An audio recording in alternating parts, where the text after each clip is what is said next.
नमस्कार दोस्तों, eyes on magazine में आपका स्वागत है। आज हम लोग एडिटोरिया करंट अफेयर्स ऑब्जेक्टिव सीरीज में प्रैक्टिस सेट 9 को कंप्लीट करेंगे। तो देखते हैं सबसे पहला क्वेश्चन, भारत ने किस देश को हराकर 5वीं बार men's hockey Asian champions trophy जीत ली है? तो ये चाइना को हरा करके भारत ने जीता है। दूसरा क्वेश्चन, देश की पहली नाइट सफारी के संबंध में निम्नलिखित कथनों पर विचार करें। देश की पहली नाइट सफारी है, इसका निर्माण देहरादून में नहीं किया जा रहा है, इसका निर्माण यूपी के लखनऊ में किया जा रहा है। दूसरा स्टेटमेंट में यह दिया हुआ है, यह 900 एकड़ में लखनऊ के कुकरेल क्षेत्र में विकसित होगा। तीसरा है, इसके निर्माण में कुल 1510 करोड़ खर्च होंगे। तो इसका दोनों आंसर सही है, 2 और 3। इस तरीके से इसका आंसर हो जाएगा बी। तीसरा नंबर प्रश्न देखते हैं, भारत का पहला CO2 से मेथेनॉल बनाने वाला प्रायोगिक संयंत्र कहां प्रारंभ किया गया है? तो यह किया गया है पुणे में। भारत का यह पहला CO2 से मेथेनॉल बनाने वाला प्रायोगिक संयंत्र होगा। चौथा क्वेश्चन देखते हैं, भारत में मशरूम से पनीर बनाने की तकनीक को पेटेंट कराने वाला पहला संस्थान कौन सा है? यह संस्थान बताना है कि पहला कौन सा संस्थान है जो मशरूम से पनीर बनाने का तकनीक पेटेंट करा लिया है। इसका आंसर हो जाएगा सी, डॉक्टर राजेंद्र प्रसाद केंद्रीय कृषि विश्वविद्यालय पूषा। पांचवा नंबर क्वेश्चन देखते हैं, संयुक्त राज्य अमेरिका की राष्ट्रीय खुफिया निदेशक के रूप में किसे नियुक्त किया गया है? तो यह नियुक्त किया गया है तुलसी गैबार्ड को। छठा प्रश्न देखते हैं, किस देश ने गहरे समुद्र में अंतरिक्ष स्टेशन के निर्माण की मंजूरी दी है? वह देश कौन सा है जो गहरे समुद्र में अंतरिक्ष स्टेशन के निर्माण की मंजूरी दी है? इस देश का नाम हो जाएगा चाइना। सातवां प्रश्न देखते हैं, किस स्थान पर दक्षिणी गोलार्ध के सबसे बड़े हिंदू मंदिर का उद्घाटन किया जाएगा? इसका आंसर हो जाएगा जोहान्सबर्ग, दक्षिण अफ्रीका। कहां पे? जोहान्सबर्ग में, दक्षिण अफ्रीका। आठवां नंबर प्रश्न, टाइफाइड को खत्म करने हेतु दुनिया का पहला टीका बना है, इस संबंध में निम्नलिखित कथनों पर विचार करें। सबसे पहला स्टेटमेंट है, इसका निर्माण भारत द्वारा किया गया है, बिल्कुल सही है। दूसरा, इसका निर्माण जर्मनी के द्वारा किया गया है, नहीं। तीसरा है, यह सिर्फ 2 वर्ष के बच्चों और शिशुओं के लिए स्वीकृत होगा, यह स्वीकृत है, ऐसा नहीं है। ये लगभग 6 to 9 मंथ के बच्चों में यह दिया जा सकता है। 9 नंबर प्रश्न देखते हैं, 13वें एक्वेरिन वार्षिक सैन्य अभ्यास भारत और किस देश के मध्य आयोजित किया जाता है? अभ्यास का नाम है एक्वेरिन। यह आयोजित किया जाता है भारत और मालदीव के बीच। 10वां नंबर प्रश्न देखते हैं, केंद्रीय बजट 2025-26 के संदर्भ में निम्न कथनों पर विचार करें। पहला स्टेटमेंट है, बिहार में मखाना बोर्ड का गठन, बिल्कुल सही स्टेटमेंट है। दूसरा है, पटना एयरपोर्ट की सुविधाएं बढ़ेंगी तथा बिहटा एयरपोर्ट का भी विस्तार होगा, यह भी स्टेटमेंट सही है। तीसरा है, पश्चिमी कोसी नहर का विस्तार होगा, यह भी स्टेटमेंट सही है। पूछ रहा है कि इसमें असत्य कथन कौन सा है? इसमें असत्य कथन कोई नहीं है, इसलिए इसका आंसर हो जाएगा डी। 11 नंबर प्रश्न देखते हैं, टाइम पत्रिका की 2025 की वुमन ऑफ द ईयर सूची में शामिल एकमात्र भारतीय महिला कौन है? उस भारतीय महिला का नाम हो जाएगा पूर्णिमा देवी वर्मन। 12 नंबर प्रश्न देखते हैं, Times Higher Education World Reputation Ranking 2025 में किस यूनिवर्सिटी को शीर्ष स्थान मिला है? Times Higher Education World Reputation Ranking 2025 में उस यूनिवर्सिटी का नाम बताना है जिसको सबसे पहला स्थान मिला हुआ है, ये इसका आंसर हो जाएगा हार्वर्ड यूनिवर्सिटी। 13 नंबर प्रश्न देखते हैं, IM पुस्तक का संकलन किसके द्वारा किया गया है? पुस्तक का नाम है IM, इसका संकलन गोपीचंद P हिंदुजा के द्वारा किया गया है। 14 नंबर प्रश्न देखते हैं, किस राज्य सरकार द्वारा नदी अपरदन को रोकने हेतु नोदी बोंधन, नाम से ही पता चल रहा है, इसका आंसर हो जाएगा पश्चिम बंगाल। 15 नंबर प्रश्न देखते हैं, पंचायती राज मंत्रालय ने पंचायत अंतरण सूचकांक जारी किया है, इससे संबंधित निम्नलिखित कथनों पर विचार करें। इसका 2 स्टेटमेंट दिया गया है। पहला स्टेटमेंट है, इस सूची में शीर्ष राज्य तमिलनाडु है, बिल्कुल सही है। दूसरा, इस सूची में बिहार 20वें पायदान पे है। पूछ रहा है सही कथन, दोनों कथन सही है, इसलिए इसका आंसर हो जाएगा सी, 1 और 2 दोनों। 16 नंबर प्रश्न देखते हैं, भारत की पहली समर्पित वैश्विक क्षमता केंद्र, इसको बोलते हैं ग्लोबल कंफर्टेबिलिटी सेंटर, नीति से संबंधित कथनों पर विचार करें। 2 स्टेटमेंट दिया गया है। महाराष्ट्र इस नीति को लागू करने वाला पहला राज्य है। नहीं, महाराष्ट्र नहीं, महाराष्ट्र की जगह पे होगा Madhya Pradesh. Madhya Pradesh global comfortability centre को लागू करने वाला पहला राज्य बन गया है। दूसरा स्टेटमेंट है, इससे राज्य को वैश्विक नवाचार एवं सहयोग की प्राप्ति हो सकेगी। इसमें सिर्फ दूसरा वाला स्टेटमेंट सही है, पहला वाला स्टेटमेंट गलत है। यहां पूछ रहा है असत्य कथन, तो इसका आंसर हो जाएगा केवल एक, ऑप्शन ए। अब देखते हैं 17 नंबर प्रश्न। थोड़ा सा धुंधला दिख रहा है यहां पे, फिर भी पढ़ते हैं। आकाश मिसाइल प्रणाली से संबंधित निम्नलिखित कथनों पर विचार करें। कौन सा मिसाइल प्रणाली है? आकाश मिसाइल प्रणाली। तो देख लेते हैं। पहला स्टेटमेंट है, भारत वियतनाम के साथ आकाश मिसाइल प्रणाली की आपूर्ति के लिए $200 मिलियन के समझौते पर बातचीत कर रहा है। तो ऐसी बातचीत वियतनाम के साथ नहीं, ओमान के साथ चल रहा है। किसके साथ चल रहा है? ओमान के साथ चल रहा है। तो पहला स्टेटमेंट गलत हो जाएगा। दूसरा है, आकाश मिसाइल एक मध्यम दूरी की सतह से हवा, बिल्कुल सही है, सरफेस टू एयर मिसाइल है ये। तो स्टेटमेंट पूछ रहा है कि कौन सा सही है, तो इसमें हो जाएगा केवल 2, मतलब ऑप्शन बी। 18 नंबर प्रश्न देखते हैं। 17वां ब्रिक्स शिखर सम्मेलन कहाँ आयोजित किया गया? 17वां किया गया रियो डी जेनेरियो ब्राजील में। 16वां पूछेगा तो रशिया में होगा, और 17वां पूछेगा तो रियो डी जेनेरियो ब्राजील में होगा। अब पूछ लिया जाएगा कि इसमें कौन कौन से देश शामिल हैं, तो शामिल देशों में हो जाएगा Brazil, Russia, India, China, south Africa, Egypt, Ethiopia, Iran, UAE, Saudi Arabia और इंडोनेशिया। अब देखते हैं 19 नंबर प्रश्न। फाइटोपैथोजेनिक कवक की नई प्रजाति एपिकोहम इंडिकम को हाल ही में किस यूनिवर्सिटी के द्वारा खोजा गया है? तो इसका नाम है, जिस कवक को खोजा गया है उसका नाम है फाइटोपैथोजेनिक कवक, और इसकी खोज की गई है बनारस हिंदू यूनिवर्सिटी के द्वारा। Option number D. 20 नंबर प्रश्न देखते हैं।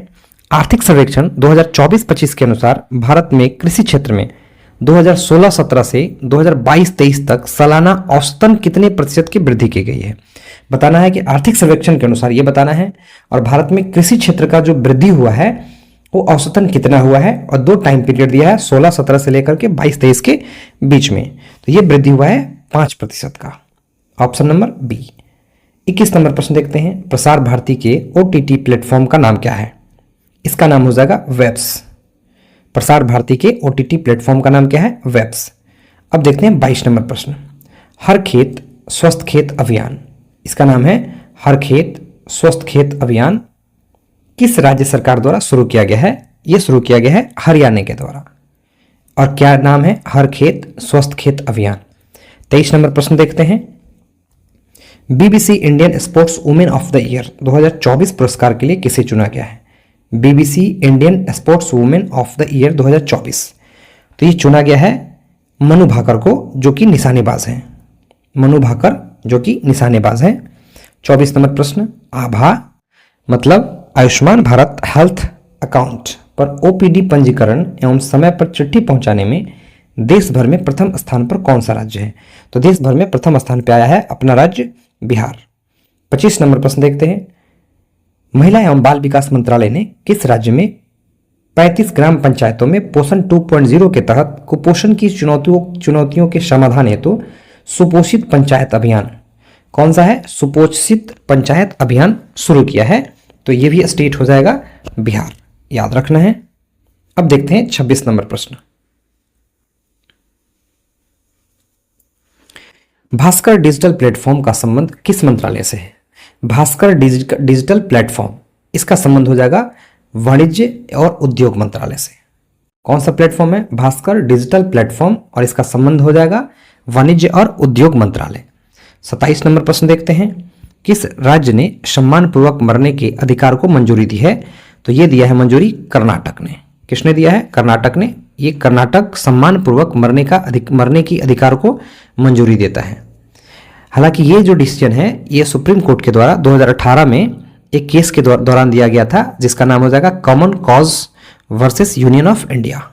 Common cause versus union of India, याद रखना है। ये केस था 2018 का। 28 नंबर प्रश्न। केंद्रीय बजट 2025-26 में प्रस्तावित पड़ोसी प्रथम नीति के तहत पड़ोसी देशों को दिए गए आर्थिक मदद पर विचार करें। इस नीति के तहत पड़ोसी देशों को भारत देश के द्वारा मदद किया गया था। उसमें बताना है कि कौन सा देश कितना मदद लिया था भारत से। नेपाल को 700 करोड़ से मदद किए थे, बिल्कुल सही स्टेटमेंट है। भूटान को 2150 करोड़, ये स्टेटमेंट गलत है। बांग्लादेश को 600 करोड़, ये भी स्टेटमेंट गलत है। मालदीव को 120 करोड़। यहाँ पे पूछ रहा असत्य कथन, तो असत्य कथन में हो जाएगा 2 और 3, मतलब आपका आंसर हो जाएगा बी। अब देखते हैं 29 नंबर प्रश्न। केंद्रीय बजट 2025-26 में प्रस्तावित नए आयकर स्लैब पर विचार करें। ये नया आयकर स्लैब देख लेते हैं। पहला स्टेटमेंट है 12 लाख तक 0% टैक्स लगेगा, बिल्कुल सही है। 12 से अगर 16 लाख किसी का इनकम हो रहा है तो उसके ऊपर टैक्स लगेगा 15%, ये भी सही है। अगर 16 से 20 लाख तक अगर किसी का इनकम है तो उसके ऊपर टैक्स लगेगा 20%, ये भी सही है। 20 से 24 लाख अगर किसी का इनकम रहेगा तो इसका टैक्स लगेगा 30%, यहाँ पे गलत दिया है, यहाँ पे लगेगा कितना 25%। इस तरीके से आपका सत्य कथन बताना है, तो 1, 2, 3 आपका सत्य होगा, मतलब ऑप्शन नंबर सी। अब देखते हैं 30 नंबर प्रश्न। किस भारतीय अमेरिकी बिजनेस लीडर एवं संगीतकार ने 67वें ग्रैमी अवार्ड्स में त्रिवेणी एल्बम हेतु ग्रैमी पुरस्कार जीता है? तो त्रिवेणी एल्बम हेतु ग्रैमी पुरस्कार जीतने वाले व्यक्ति का नाम हो जाएगा चंद्रिका टंडन। क्या नाम होगा? चंद्रिका टंडन। 31 नंबर प्रश्न देखते हैं। केंद्रीय बजट 2025-26 में विकसित भारत के विजन में निम्न में से कौन शामिल नहीं है? तो भारत के विजन में कौन कौन सा शामिल है केंद्रीय बजट के हिसाब से, उसको छांट लेंगे तो पता चल जाएगा कि कौन सा शामिल नहीं है। देखते हैं। सबसे पहला है आर्थिक गतिविधियों में 70% महिलाओं की भागीदारी, बिल्कुल ये शामिल है। सभी के लिए गुणवत्तापूर्ण शिक्षा, ये भी शामिल है। तीसरा स्टेटमेंट है स्वच्छ पर्यावरण और समावेशी विकास, ये शामिल नहीं है। शून्य गरीबी, बिल्कुल ये शामिल है। इस तरीके से आंसर हो जाएगा शामिल नहीं होने वाला, तो आंसर हो जाएगा सी। 32 नंबर प्रश्न देखते हैं। केंद्रीय बजट 2025-26 में प्राथमिकता वाले क्षेत्र में शामिल है, तो प्राथमिकता वाला क्षेत्र कौन कौन सा होगा? सबसे पहला है कृषि, बिल्कुल ये शामिल होगा। एमएसएमई, ये भी शामिल होगा। निवेश, बिल्कुल ये भी शामिल होगा। निर्यात भी शामिल होगा। अंतरिक्ष कार्यक्रम शामिल नहीं होगा। पूछ रहा है कूट का प्रयोग कर सही उत्तर का चयन करें, तो कौन कौन सा शामिल होगा? 1, 2, 3 और 4। तो 1, 2, 3 और 4 यहाँ पे है, इसलिए ऑप्शन हो जाएगा बी, सही आंसर। 33 नंबर प्रश्न देखते हैं। केंद्रीय बजट 2025-26 में दालों में आत्मनिर्भरता प्राप्त करने हेतु दालों में 6 वर्षीय मिशन में किसे शामिल नहीं किया गया है? कौन ऐसा दाल है जिसको केंद्रीय बजट 2025-26 में आत्मनिर्भरता प्राप्त करने हेतु 6 वर्षीय मिशन में उसको शामिल नहीं किया गया है? तो इसका आंसर हो जाएगा मूंग। मूंग को शामिल इसमें नहीं किया गया है। अब देखते हैं 34 नंबर प्रश्न। आर्थिक सर्वेक्षण 2024-25 के अनुसार भारत की खुदरा मुद्रास्फीति वित्त वर्ष 2024 में कितना है? तो ये है 4.9%। कितना परसेंट है? 4.9%। 35 नंबर प्रश्न देख लेते हैं। भारतीय भाषा पुस्तक योजना का उद्देश्य है। भारतीय भाषा पुस्तक योजना का नाम है। इस योजना का बताना है कि पर्पस क्या है, तो इसका पर्पस हो जाएगा भारतीय भाषाओं में डिजिटल पाठ्य पुस्तकें उपलब्ध कराना। आंसर हो जाएगा बी। 36 नंबर प्रश्न देखते हैं। आईआईटी दिल्ली का पहला अंतर्राष्ट्रीय परिसर कहाँ खुला है? तो इसको खोला गया है आबू धाबी में। कहाँ खोला गया है? आबू धाबी में। 37 नंबर प्रश्न देखते हैं। भारत एवं जापान के बीच होने वाला वार्षिक सैन्य अभ्यास धर्म गार्जियन संबंधित है। धर्म गार्जियन भारत और जापान के बीच में एक्सरसाइज होता है और यह संबंधित है थल सेना से। 38 नंबर प्रश्न देखते हैं। भारत ने अपना पहला टील कार्बन अध्ययन कहाँ किया है? टील कार्बन अध्ययन इसने किया है केवलादेव राष्ट्रीय उद्यान में। और यह केवलादेव राष्ट्रीय उद्यान कहाँ पे पड़ता है? यह है राजस्थान राज्य के भरतपुर जिले में स्थित है। कहाँ पे? राजस्थान में है। राजस्थान का एक जिला है भरतपुर, वहीं पे ये केवलादेव राष्ट्रीय उद्यान स्थित है। अब देखते हैं 39 नंबर प्रश्न। गाजा पट्टी में पोलियो वायरस के फैलने के खतरों को रोकने हेतु आपातकालीन टीकाकरण अभियान WHO द्वारा किसके सहयोग से शुरू किया गया है? तो ये शुरू किया गया है यूनिसेफ के सहयोग से, संयुक्त राष्ट्र बाल कोष के सहयोग से। 40 नंबर प्रश्न। एथेना रोबोटिक मून लैंडर किस अंतरिक्ष एजेंसी द्वारा विकसित किया गया है? तो Athena robotic moon lander intuitive machines के द्वारा विकसित किया गया है। ये यूएसए में एक निजी कंपनी के तौर पे ये काम करता है और इसको लॉन्च किया गया था स्पेस एक्स फाल्कन रॉकेट से। स्पेस एक्स फाल्कन रॉकेट, इससे लॉन्च किया गया था।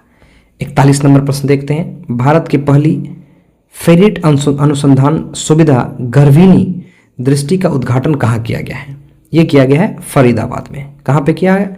फरीदाबाद में। 42 नंबर प्रश्न देखते हैं, भारत और यूरोपीय मुक्त व्यापार संघ में सम्मिलित सदस्य देशों का निम्न में से कौन सा समूह सही है? सही बताना है तो इसमें हो जाएगा आइसलैंड, नॉर्वे, स्विट्जरलैंड और लिंक्टेस्टीन, याद रखना है। अब देखते हैं 43 नंबर प्रश्न, भारत सरकार की नमस्ते योजना किससे संबंधित है? कौन सा योजना है? नमस्ते योजना। यह संबंधित है सफाई कर्मचारियों से। 44 नंबर प्रश्न देखते हैं, सुभाष चंद्र बोस आपदा प्रबंधन पुरस्कार 2025 संस्थागत श्रेणी से किसको सम्मानित किया गया है? तो यह सम्मानित किया गया है भारतीय राष्ट्रीय महासागर सूचना सेवा, आंसर हो जाएगा सी, सूचना सेवा केंद्र। 45 नंबर प्रश्न देखते हैं, केंद्रीय बजट 2025-26 में रक्षा मंत्रालय को कितने करोड़ का बजटीय आवंटन किया गया है?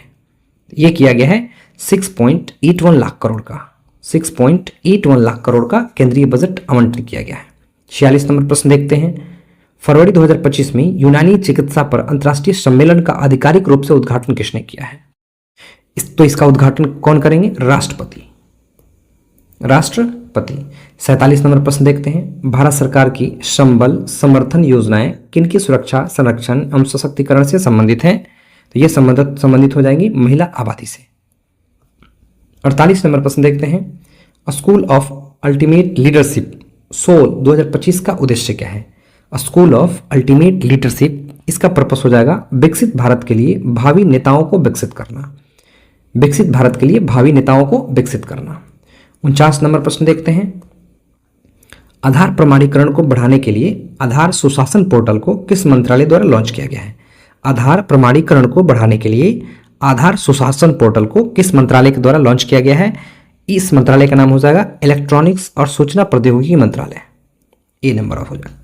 इस सेट का आखिरी प्रश्न है, AI संचालित उत्कृष्टता केंद्र एग्री हब की शुरुआत इलेक्ट्रॉनिक्स और सूचना प्रौद्योगिकी मंत्रालय ने किसके सहयोग से शुरू किया है? तो ये शुरू किया है IIT इंदौर के सहयोग से। फिर से देख लेते हैं, AI संचालित उत्कृष्टता केंद्र, इसका नाम है एग्री हब की शुरुआत इलेक्ट्रॉनिक्स और सूचना प्रौद्योगिकी मंत्रालय ने किसके सहयोग से किया है? तो IIT इंदौर के सहयोग से किया है। इस तरीके से हम लोग इस सेट का 50 क्वेश्चन अच्छे तरीके से डिस्कशन कर चुके हैं। Thank you.